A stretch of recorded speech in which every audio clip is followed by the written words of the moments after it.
kami nagsisigawan. Aris, ano na naman ba yan? Kuya, ako na naman? Ha? Ako na uli? Ha?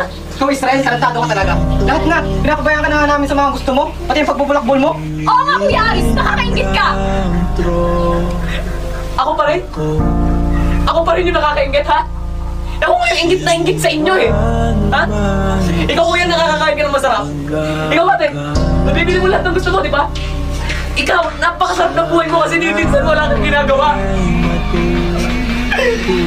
Ako ba? Natanong niyo man lang ba ako, ha? Kasi ako, ang laki ng sakripisyo ko para sa pamilya na to. Ako na nga yung gumawa ng iniwan yung gawain nanay, eh. Di ba?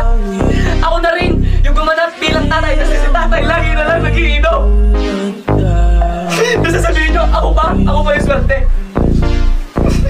Kaarawan ko ngayon. Ano, pinakalam ba sa inyo, ha? Alam nyo, pagod na ako. Sobrang sakit ng mundong ipinamulit niyo sa akin. Alam nyo, sa sobrang sakit, ha? Sa sobrang sakit, ini-enjoy ko na lang.